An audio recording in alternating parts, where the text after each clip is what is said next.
My name is Celine Rivera. I'm 38, and for the past 7 years, I was the lead strategist at Brightline Media, a marketing company headquartered in Austin, Texas. I joined when we were still working in an open space with 90s carpeting and printers that jammed every 5 minutes. I remember our first big client from Seattle and how I worked weekends to save a deal that everyone else had already given up on. Last year was the best in the company's history. We increased campaign reach by 200%, won a Tech South Award, and I personally closed a $2.3 million deal with a major fintech company. I'm not bragging. I just want you to understand how much it meant to me. And then, a January morning, Tuesday, 9 a.m. I was invited to a meeting in the Olivia conference room. We had these cute names for them. Olivia, Scarlett, Tom. I walked in with my laptop, thinking we'd be discussing Q1. But inside were Kelly from HR, always smiling, and Jeremy, my manager, the one who always said, "You're our weapon against chaos." He didn't even look up. Kelly spoke first. "Celine, you know the market is unstable right now. We're reevaluating operational costs to adapt to current dynamics." At first, I didn't understand what it was about. I thought maybe a reorg? A new structure? Then I heard the sentence I'll never forget. "So we're asking you to stay, but under revised terms 40% below your current salary." 40%. Minus $42,000 a year. No bonuses, no negotiation. Just cut. I looked at Jeremy. He was still avoiding my gaze. He only managed to say, "You know we value you, but this is the era of young teams, fast decisions, and then this. It's nothing personal, just strategy." Nothing personal. I poured my heart, soul, and sleepless nights into this company. I canceled my anniversary trip to save a campaign for a picky client in Los Angeles. I hired, trained, pulled projects out of the fire. And now this isn't personal? I felt something drop in my chest. Not anger, not even pain. Just a cold, distant feeling. Like I wasn't a person anymore, just a line item on a budget. Kelly handed me a sheet with the new terms. I took it without looking. Stood up, in a fog, and walked out. In the hallway, my colleagues were silent. Someone turned toward the coffee machine. Someone stared into their phone. No one said a word. I walked to my desk, packed my laptop, notebook, and the mug that said "Keep strategizing," a birthday gift from the team. I put it all in a box, not because I was quitting. I just couldn't stay in that space, not in that state. As I walked to the exit, Kelly called out, "Take some time to think about it, Celine. It's just temporary. We love you." Love at 60%? Thanks, but no. That evening, I sat in the kitchen, staring out at the cooling Austin skyline, trying to figure out if they were cutting my worth, maybe I'd stop seeing it myself? Or maybe I was simply in the wrong place, a place that didn't know how to value me. It wasn't the end, it was the beginning, but I didn't know that yet. All I knew was they said, "You're making too much." And I thought, maybe you're just paying too little for something you don't know how to value. When you've worked somewhere for a long time, you start to believe it's almost like family, or at least a team, especially when you give more than what's asked. When you don't just do your part, but carry other people's tasks, cover for mistakes, pull projects out of the fire, the ones others would rather let burn. I remember 3 years ago when we almost lost one of our biggest clients from Chicago, a real estate agency with a budget in the millions and an ego the size of Manhattan. Their account lead left without warning. The team panicked. I didn't sleep for 3 nights. In a week, I built a new strategy from scratch and convinced them to stay. And they did. In fact, they doubled their budget. Back then they thanked me. I got a bonus. And maybe, for a moment, even real admiration. Jeremy hugged me in the hallway and said, "Damn, you just saved our year. I don't know what we would have done without you." And then time passed. New people came in. Young, ambitious, startup mindset. Decks with more animation than meaning. I don't mind youth. I'm not afraid of change. I taught them myself. Showed them how to not just sell, but build trust. The client's not stupid, I'd tell them. They know when you're just reading off slides. They'd nod, some sincerely, some through clenched teeth. One of them later told Jeremy I was old school. Funny, that old school approach brought the company $500,000 last quarter. After the meeting where they told me about the pay cut, I walked past that same team. The people I'd hired, trained, defended. And you know what? No one looked up. No hugs? No. Are you okay? No, this isn't fair. They hid behind monitors, or stared into coffee cups like they were searching for a way out. I tried to tell myself, they're scared, they're afraid, they think that if they show support, they'll be next. But still, part of me felt betrayed, not loudly, not with drama. Quietly? Slowly?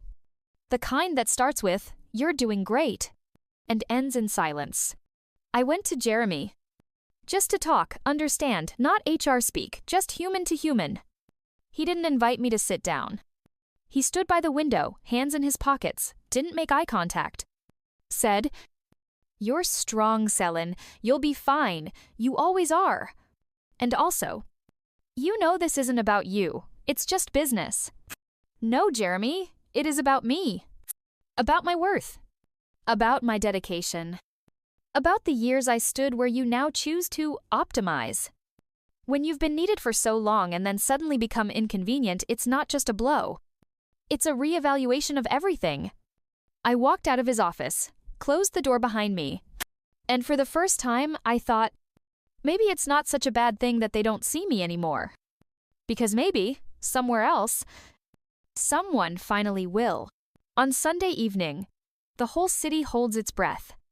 Austin becomes almost cozy. Cars slow down. People seem to breathe more gently. But inside my head, there's a storm. And that storm is called What's Next? The kitchen is dimly lit. Cold coffee poured hours ago, still untouched. I don't taste it, don't feel time.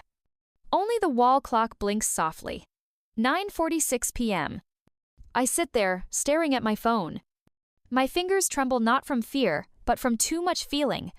Sadness, anger, confusion.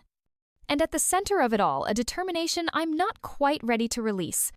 And then I remember Leonard Grant. He used to be one of my favorite clients. Not because the account was big, though it was, but because it was real with him. He valued intelligence, honesty, unconventional thinking. He never tried to be the cool boss. He was just authentic. When Brightline shifted course, leaned more into being dynamic, as they called it, Leonard walked away, quietly, with dignity. And back then, he told me, "Selin, if you ever feel like it's time for a change, call me. I'll be here." 2 years passed. We hadn't spoken. He'd moved to San Francisco, launched his own platform Brand Nest, a marketing software company with an AI analytics edge. I kept an eye on the headlines. He raised funding, built a team, grew. And, from what I heard, he was still looking for someone to build the client strategy division from the ground up. I stared at his name in my contacts like it was a parachute. You know it might save you, but you're still afraid to pull the cord. Because calling him meant admitting I was hurt. That I'd been betrayed. That I needed something. And that's never easy. I stood in front of that phone like it was a mirror. Saw myself the woman I was. And the one I could still become. The silence inside me began to crack. As if something in my soul whispered, "If not now, then when?" I remembered how Jeremy said, "You're strong, you'll get through this." Yes, Jeremy, I am strong. But strength isn't about enduring. It's about acting. 9:58 p.m. I dialed the number. 1 ring. 2. On the third, a voice. Leonard Grant. And I laughed. Quietly, almost nervously. "Hey Leo, it's Selin." Pause, then his warm, familiar voice. "I knew you'd call one day. What happened?" And in that moment, I felt it. My story wasn't over. It was just getting interesting. I stepped out of the cab at the corner of 2nd and Folsom, in the heart of the Soma district where concrete walls stand beside floor-to-ceiling glass, where old warehouses become startup incubators, and the cafes serve more pitch decks than coffee. Leonard's office was on the third floor of an old brick building, no flash, just character. At the entrance, his company's logo, StratMind AI. And beneath it, the tagline, "Where insight meets intuition." He met me by the elevator, same Leonard jeans, untucked shirt, and eyes that didn't pretend. "Welcome, Selin. This is your home too, if you want it to be." We walked through an open workspace. A few developers sat with headphones on, surrounded by whiteboards full of formulas, posters with bold ideas, and a sign that read, "Fail fast, fix faster." And something in me, something that had gone quiet, sparked back to life. This was the pulse of real work. No politics, no pointless hierarchy, just brains, ideas, action. He walked me to the window. "That's where your desk will be. See the cafe across the street? Worst latte in town, but the best conversations." I laughed. Then he turned serious. "I don't just want you working with me, I want you to build this with me." He laid a thin folder in front of me. It wasn't just an offer. It was a partnership. 20% equity. Title, Chief Strategy Officer. Freedom to build my own team. No meaningless meetings, just outcomes. The salary?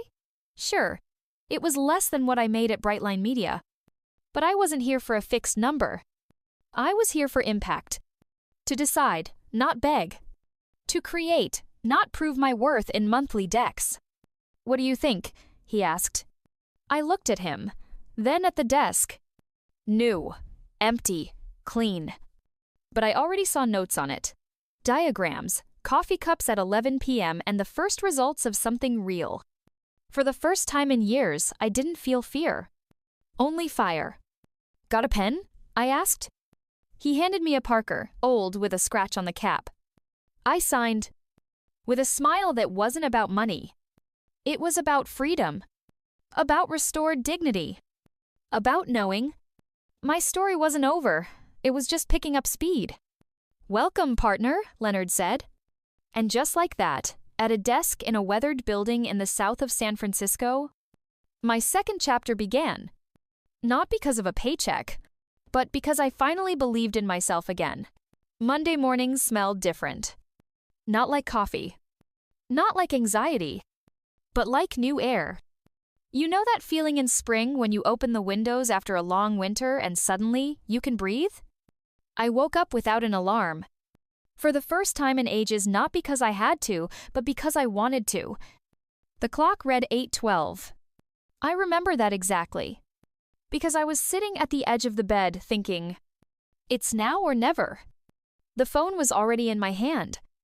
Last number dialed. I pressed call. 1 second. 2. And. Leonard Grant speaking.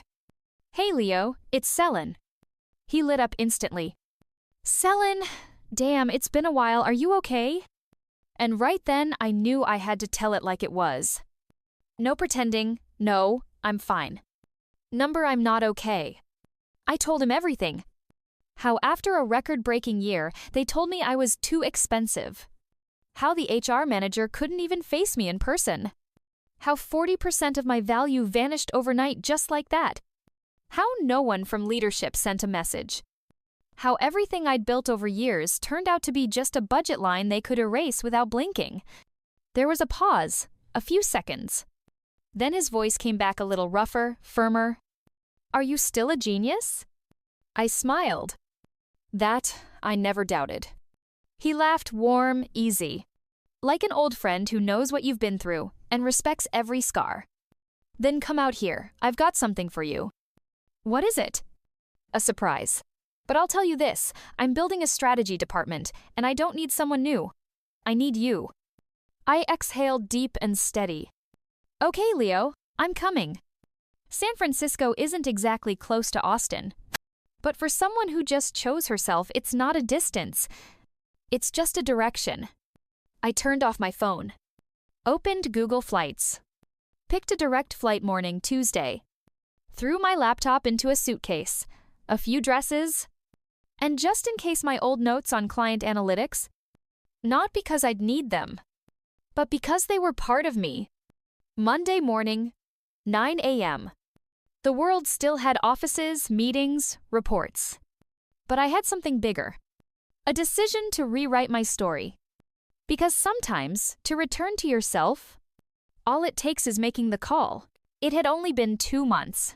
Just 2. But it felt like I'd been at StratMind for a year. We were launching our product in AI concierge for strategic marketing.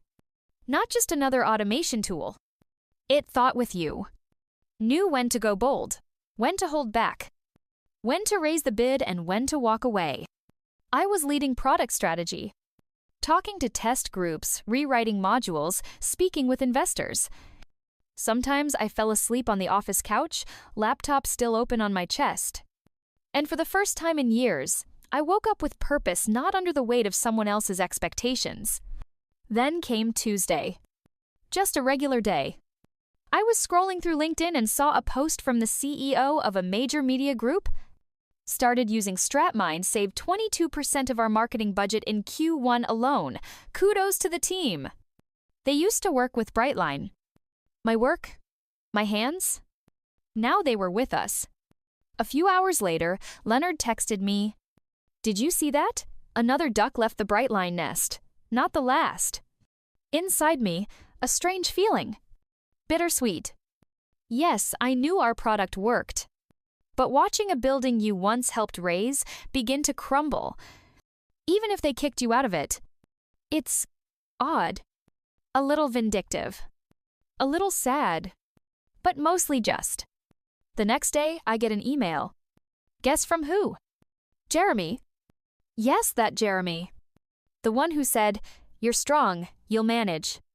And 2 days later signed off on slashing my salary by 40%. His email? Dry, Brightline style. "Selin, hope you're doing well. I'd love to discuss a potential opportunity. Can we set up a call?" I stared at the screen, smiled, and replied, "Hi, Jeremy. My schedule's tight. I'm only available Friday afternoon. Zoom works." Friday afternoon. The same time slot they used to call me into casual chats. Now I choose when to talk. And to whom? It's not revenge. It's equilibrium. I used to stay silent when things felt unfair. Now I have a voice, a platform, and results I don't have to prove. Brightline's in panic. And me? I'm exactly where I'm meant to be. On time. On track. On my own frequency. When you're inside the system, it feels like there's nothing outside it. Like without the logo on your business card or the hallways with coffee stations, you're nobody. But you know what I've realized? The nothing is actually a chance to build your own. 6 months after that Monday call, our startup NeuroBloom closed its first round. $3.5 million from a VC fund in Palo Alto. The partner, Kimberly Lowe, said to me, "We don't just invest in tech. We invest in people who've been through the system and chose to build something better." And I understood I'm no longer just a player. I'm a builder. Every Monday at 9 a.m., I don't dread opening my inbox. I open the team meeting as a co-founder. I listen, I lead, and I build the culture I always wished existed. We have a rule. Experience isn't age. Ideas don't care about titles. Respect isn't automatic, it's a daily decision. When I say this to the team, they don't nod out of politeness. They smile because here, it's real. In an interview with Fast Company, they asked me, "Why did you leave Brightline?" I didn't answer right away. And then I said, "I didn't leave, I outgrew them. They were my ceiling." And I decided it was time to live under open skies. The interview headline? Selin Mason, how to be bigger than your job title. And as it often happens, one interview led to another. Then came an invitation from Herrise Ventures, an accelerator for first-time women founders. They asked me to be a mentor. And I thought, this is what winning looks like. Not revenge. Not going back to prove something. But choosing to be the one who opens the door for others. Now, in the evenings, I read emails from founders women like I was a year ago. With a racing heart, cold coffee, and the hope that maybe this could work. I write back, "If you think you're not ready, you've already started." The key is, Stop waiting for permission to own your power. That's my new title. Not lead strategist. Not direct report. I'm an example. And I will never take a day off from that role. Friday, 2 p.m. I poured myself a cup of coffee, the kind stronger than most negotiation strategies. Wearing a sharp blazer, understated but effective. Behind me, a clean background with the StratMind logo, all set. Exactly at 2 o'clock, Zoom connects. On screen, Jeremy. Slightly unshaven, grayish complexion. His eyes tired. And something else I'd never seen in them before. Doubt? He tries to smile. Hi, Selene, good to see you. Hi, Jeremy. I nod. How's Austin? Oh, things are changing fast. The market's tricky. Classic. And you, he says, I hear things are going great? I say nothing, just look at him. He starts to lose rhythm. Like he's trying to justify something. Did you really leave because of the money? I lean in slightly. Calm, direct. No, Jeremy, I didn't leave because of the money. I left because you showed me what I was worth to you. And that wasn't a number. It was the attitude. You could have talked to me. You could have given me a heads up. Instead, you just hit reduce. And I hit exit. He looks away, exhales. I wanted to discuss a possible collaboration. Brightline is interested in your product. I look straight at him. No emotion, just clarity. Happy to. But just so we're clear, you're the client now. I'm not your subordinate. We'll send over a proposal. Standard rates apply. Silence, a few seconds. He nods. Slowly. Like he's swallowing a new reality. I understand. Thanks for taking the call. I smile calmly, genuinely. You're welcome, see you at onboarding. The call ends. I close my laptop. No applause, no standing ovation, just silence and inner calm. Because sometimes, the best I'll show you sounds polite and comes with a contract. It all started with a post. Just a regular one, almost spontaneous. I wrote it late at night, once the emotions had settled, but the truth still needed out. They cut my salary by 40%, no warning. On Monday, I made one call. Now, I'm a partner at a startup where I'm valued. No one is obligated to stay where they're treated like dead weight. Especially when they're the engine. I put a period, took a breath, and hit post. The next morning, my phone didn't stop buzzing. 50 comments, then 200, then 1,000 escrita. Women wrote, "This is me. I just haven't left yet. Thank you for saying it out loud. You gave me courage. I'm quitting tomorrow." Men wrote too, with respect, not condescension. Powerful, right on point. Good luck in the new chapter. Then came a message from Kara Hill, host of the Corporate Unfiltered podcast. Selene, your post is in LinkedIn's top 10 most quoted this week. Let's talk. Your voice matters. 2 days later, I'm in the studio. Headphones, mic, red light, on air. Welcome, Selene. What did you tell yourself that Monday morning? I told myself, if I don't respect myself, no one will. Pause, silence. Then applause in the live chat. I couldn't see their faces, but I felt it. I wasn't just speaking for me. More invites followed. Women in charge, built for bold, exit interviews. Each time new questions. But always the same message. Leaving isn't always losing. Sometimes it's the only way to win. HR directors wrote, "We're reevaluating our internal policies after hearing you." University students messaged, "You're my new definition of confidence." And all of this, from one rejection, from one phone call, from one post. Paradox? Number. Just proof. Your story starts to matter the moment you stop hiding it.